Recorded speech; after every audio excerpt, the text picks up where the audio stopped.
Dear viewers.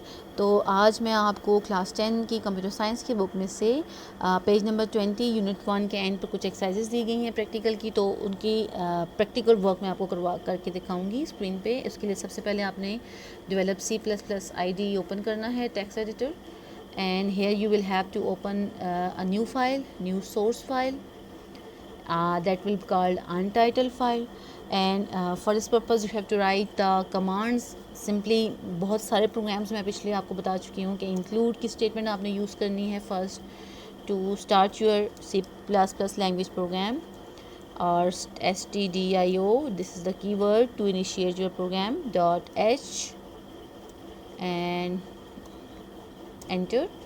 उसके बाद next आप फिर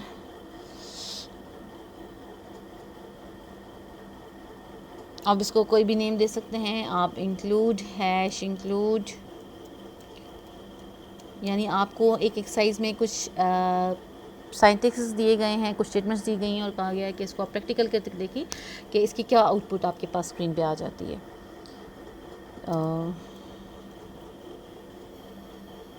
जी नेक्स्ट लिखा है यहाँ पर conio.h and it has been closed.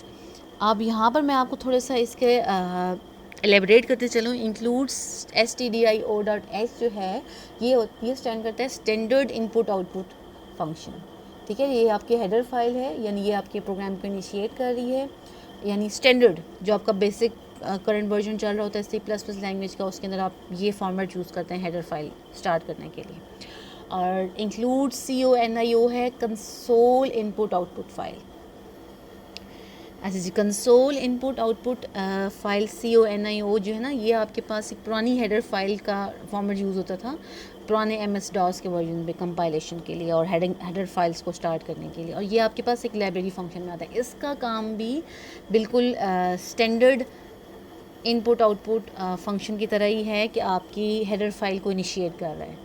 तो दोनों लिख देंगे तो भी कोई फ़र्क नहीं पड़ेगा, और अगर इनमें से एक भी लिखते हैं तो आपके पास कोई फ़र्क नहीं पड़ेगा, but the format is given in the exercise 1, so we are just following that format. उसके बाद मेन है, void के बारे में मैं आपको बता चुकी हूँ, void we will use in the further programming, void main और main will be same thing. उसके बाद आपने कर्ली ब्रैकेट लिखनी है, कर्ली ब्रैकेट के बाद अब यहाँ पर क्या दिया गया है, मल्टी लाइन कमेंट, यानी /* के साथ क्या है, अ सिंपल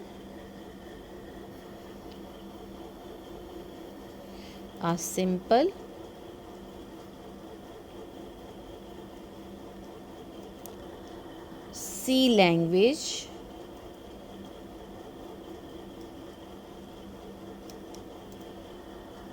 प्रोग्राम, यानी इसका कोई एक्सक्यूशन नहीं होती है, ये सिर्फ एक्सप्लेन कर रहा है that what you are going to do in this program. आगे आपने अब इसमें आपने नेक्स्ट मेन आपकी है प्रिंट, यानी इसमें कोई वेरिएबल डिक्लेयर भी नहीं हो रहा, ना ही कोई इसके अंदर इनिशियलाइजेशन हो रही है वेरिएबल की, सिंपली आपने कुछ स्टेटमेंट्स जो हैं प्रिंट करनी है।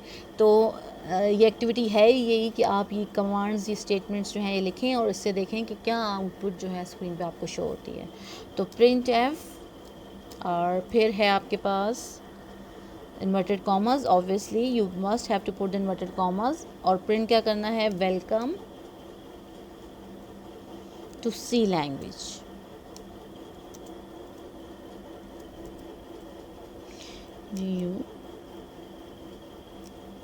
और फिर इन्वर्टेड कॉमर्स आपने क्लोज करने हैं, ब्रैकेट क्लोज करनी है, and do not forget to give the semicolon at the end of the line, and gate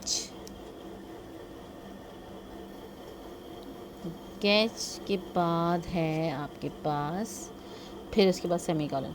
अब यहाँ पर मैं आपको गेच के बारे में बता दूँ, वेलकम प्रिंट एफ के साथ तो मैं आपको एलेबरेट कर चुकी हूँ काफ़ी पिछली वीडियोस में कि आउटपुट लेने के लिए, और गेट जो है गेट द कैरेक्टर के लिए यूज़ होता है, यानी इसमें जो वैल्यू एंटर होगी ना that will be taken by the user, by the programmer.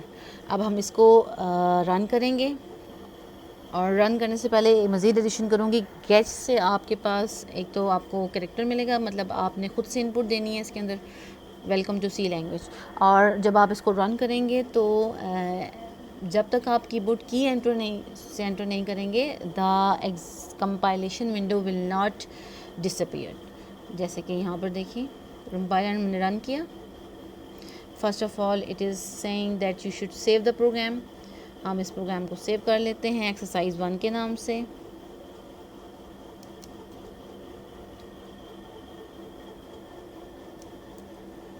One और डेस्कटॉप पे सेव करते हैं इसको। ये देखिए जी, अब इसमें आप चेक कर सकते हैं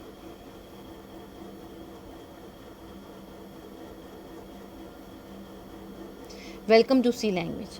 अब पीछे हमने जितने भी प्रोग्राम्स किए हैं उसमें और इसमें क्या डिफरेंस है कि कंपाइलर रन के बाद आपकी जो आउटपुट आती थी उसके साथ ये भी टाइमर भी आता था कि इतने टाइम के बाद ये ऑटोमेटिकली विंडो जो है वो क्लोज़ हो जाएगी, और अगर आप उससे पहले इसको क्लोज़ करना चाह रहे हैं then you can press any की।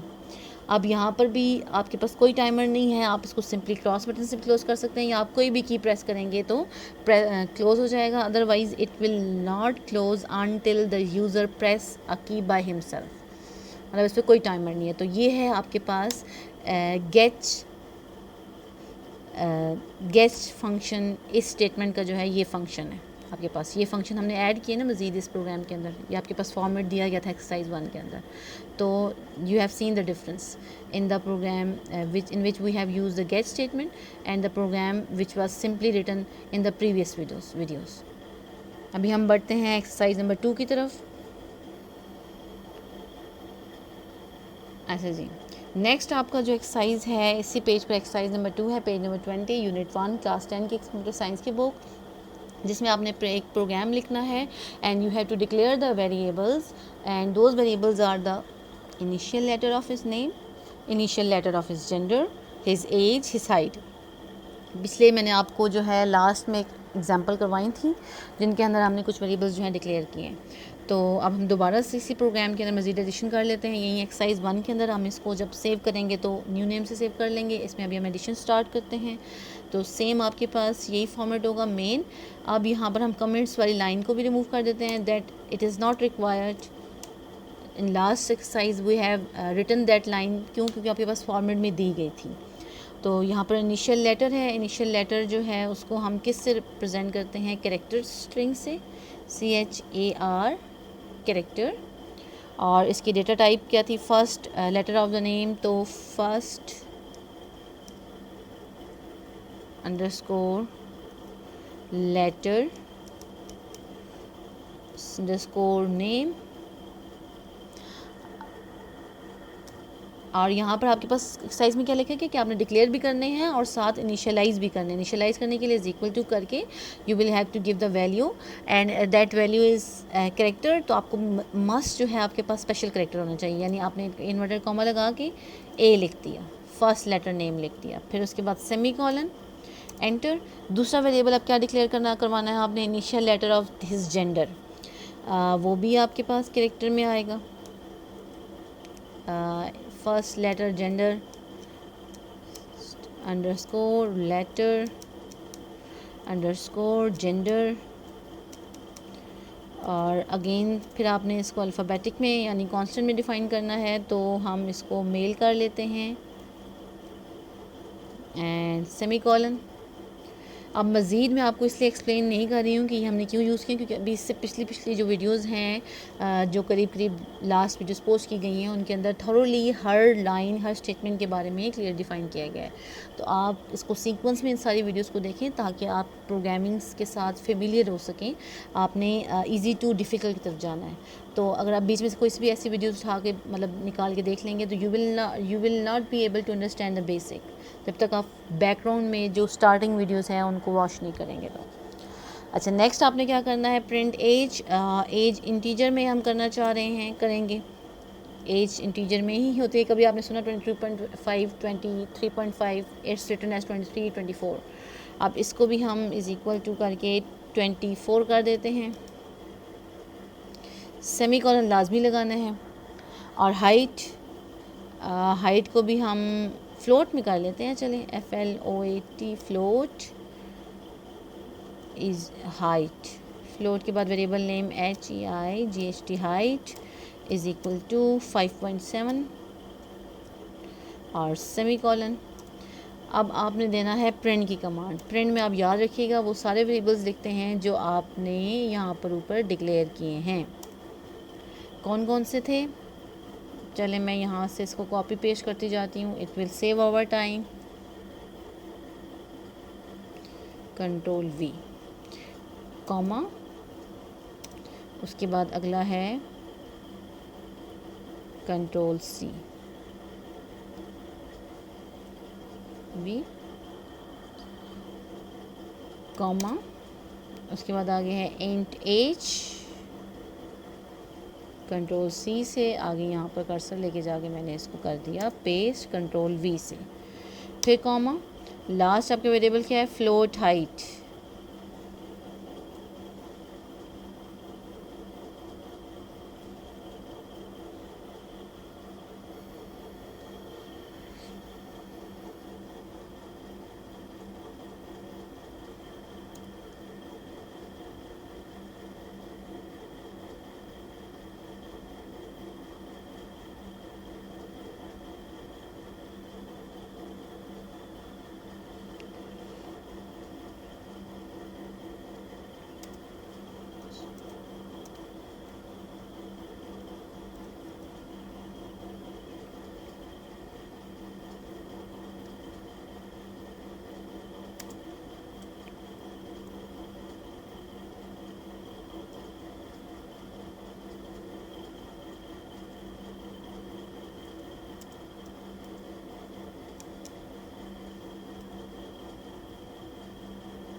इसमें आपने जो है कैरेक्टर्स, वेरिएबल्स, डेटा टाइप्स जो प्रेजेंट किए हैं उसके साथ उनकी इनिशियल वैल्यूज़ भी लिखती हैं। अब इस प्रोग्राम में थोड़ा सा डिफरेंस ये हुआ है कि हमने प्रिंट एफ के साथ कैरेक्टर डेटा टाइप भी लिखी है, वेरिएबल नेम और उनकी इनिशियल वैल्यूज़ भी लिखी है। यानी ये प्रोग्राम बेसिकली क्या था कि आपने वेरिएबल डिफ़ाइन करने, डिक्लेयर करने हैं और उसके साथ उनकी इनिशियल वैल्यूज़ भी प्रिंट करवानी है। तो ऊपर आपके पास मेन वही हमने थीम यूज़ किया है, STDIO, standard input output header file के लिए, और इंक्लूड CONIO आपके पास है, कंसोल इनपुट आउटपुट फाइल, जो कि पुराना वर्जन है। और इसका एक जो है मैंने आपको फंक्शन बताया था कि ये बिल्ट फंक्शन है, लाइब्रेरी फंक्शन है, आपके पास ऑलरेडी सेव होता है। और लास्ट में हमने गेट चूज़ किया है, गेट कैरेक्टर। यानी इसका क्या डिफरेंस था कि आपके पास स्क्रीन पे आउटपुट जो है ना, जो आप आउटपुट विंडो कंपाइल रन करने के बाद जो ब्लैक विंडोज़ जो है स्क्रीन शो होती है जिस पर रिजल्ट्स होते हैं, that will not automatically disappear after some time. जब तक आप कोई की प्रेस नहीं करेंगे तब तक वो टाइमर स्टार्ट नहीं होगा डिसअपीयर करने के लिए। तो इसको हम स्टार्ट करते हैं कंपाइल एंड रन में जाके। तो ये देखें, आप देख सकते हैं फर्स्ट लेटर नेम A, मतलब वो सेम वेरिएबल्स की टाइप्स के साथ वेरिएबल्स डिक्लेरेशन भी हुई है और उनके इनिशियल लेटर जो हैं वो भी आपके पास प्रिंट हो गए हैं। और साथ कहीं पर भी नहीं लिखा आ रहा कि इतने टाइम के बाद जो है ये स्क्रीन डिसअपीयर हो जाएगी, विंडो डिसअपीयर हो जाएगी। जब तक आप ख़ुद से इसके अंदर कोई भी की प्रेस नहीं करेंगे, it will not start the timer of disappearing it will not start the timer of disappearing the file. जैसे कि अगर आपने स्पेस दिया ना, आप देखें यहाँ पर इतने सेकंड्स के बाद जो है वो आपकी screen return the value 0, process existed after the 44.4 second with return value 0, press any की टू कंटिन्यू। यानी विद इन 44 सेकेंड आपकी जो रिजल्ट्स हैं ये सारे डिसअपीयर हो जाएंगे, क्लियर हो जाएंगे, वैल्यू 0 हो जाएगी। तो इसलिए बेहतर है कि आप कोई की प्रेस करें और वापस से प्रोग्राम कंटिन्यू करें। ये अभी इसलिए आया ना कि पहले नहीं था, ठीक है। हमने गेट ETCH कैरेक्टर जो है वो यूज़ किया था, जिसकी वजह से हमारे पास ये कोई भी की एंटर करने के बाद ये स्टेटमेंट जो है शो हो रही है, यानी हमारा टाइमर स्टार्ट हुआ है। Let's wait for 44 second and see what happens. जी guys, I have focus the camera and I want to check that what happens. So इसके साथ साथ मैं कुछ मज़ीद बातें भी आपको बताती जाऊँगी। तो ये आपका चैप्टर 1 के हमने एक्टिविटीज़ कंप्लीट किए हैं सी प्लस प्लस बेसिक की बेसिक प्रोग्रामिंग की है हमने सी प्लस प्लस लैंग्वेज के अंदर। तो I hope so this will be very helpful for you. मेरी सारी वीडियोस को आप देखा करें, उसको लाइक यानी आप उसको कमेंट करें that whatever you want to learn, whatever you want to ask anything, any question जो आप रिलेट करना चाह रहे हैं इस वीडियो से, तो वो आप अपनी कमेंट सेक्शन में अच्छा सा कमेंट पूछ सकते हैं, ठीक है। और इसको सब्सक्राइब करें। और फिर मैं वो मज़ीद यही बात कर रही हूँ कि वीडियो जो है वो आगे के करके देखने से ना आपको कुछ समझ नहीं आएगा। तो you have to watch the full video and step by step, that first video, second, third, fourth and then so on. यानी अगर आपका रिक्वायर्ड टॉपिक रिक्वायर्ड टॉपिक जो है वीडियो नंबर 8 पे आ रहा है, यानी उसके रेलिवेंट जो है एक्सप्लेनेशन है वो वीडियो नंबर 8 में है, तो वो आपको समझ नहीं आएगी बिकॉज क्योंकि ये स्टेप बाय स्टेप लर्निंग है आपकी, ठीक है। तो स्टेप बाय स्टेप लर्निंग है। Automatically the screen disappears, you can see after 44 seconds. तो अब आप इस फाइल को चाहें तो दोबारा एक्सरसाइज सेव एज में जाके इसको आप एक्सरसाइज 2 के नाम से सेव कर सकते हैं इस तरह डेस्कटॉप पे, एक्सरसाइज 2 के नाम से। मतलब ये बिल्कुल इसी तरह से जैसे वर्ड की फ़ाइल में आप लोग करते हैं ना, एक फ़ाइल बनाते हैं, उसको एक नेम से सेव किया, उसी में फिर एडमेंटमेंट की, उस फाइल को अल्टरनेट नेम से सेव किया एंड सो ऑन। तो अभी हम यहाँ स्क्रीन पर देख लेते हैं कि आपके पास देखें एक्टिविटी 1.8 जो हमने लास्ट वीडियोस में की है, एक्सरसाइज 1, एक्सरसाइज 2 के नाम से जो है फाइल्स आपके पास स्क्रीन पर बन चुकी हैं। और अगर एक्सरसाइज नंबर 2 की फ़ाइल आप ओपन करते हैं तो ये ओपन नहीं होगी, क्योंकि ऑलरेडी ये आपके पास ओपन पैन में मौजूद है। हाँ अलबत्ता अगर आप एक्सरसाइज 1 दोबारा ओपन करेंगे तो it will be opened as like this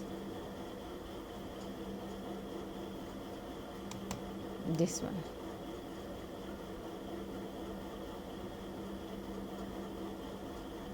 जी हाँ, स्क्रीन पे देखें एक्सरसाइज 1, ये 2 टैब्स आपके पास यहाँ पर ओपन होंगे, एक्सरसाइज 1 और एक्सरसाइज 2। अच्छा, अब आपको मैं साथ ये बात बताती जाऊँ, आप स्क्रीन पे देख सकते हैं कि वेरिएबल ये एक्सरसाइज 1.8 और ये उसकी जो है कंपाइलेशन विंडो जो है, 2 फाइल्स जो हैं सेम नेम के साथ आपके पास सेव हुई हैं। तो लेट्स चेक 6 प्रॉपर्टीज़।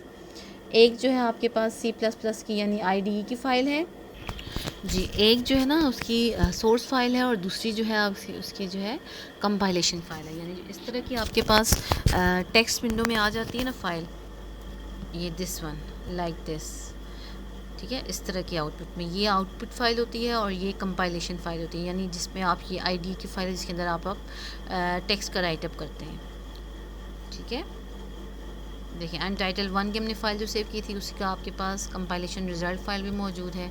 एक्सरसाइज 1 की जो हमने की थी उसकी भी हमारे पास कंपाइलेशन रिज़ल्ट मौजूद है, फ़ाइल मौजूद है। तो ये आपके पास डेस्कटॉप, चूँकि आपने इसको यूज़ किया था, डेस्टिनेशन इसकी रखी थी, तो डेस्कटॉप पे ये फ़ाइल सेव हुई है।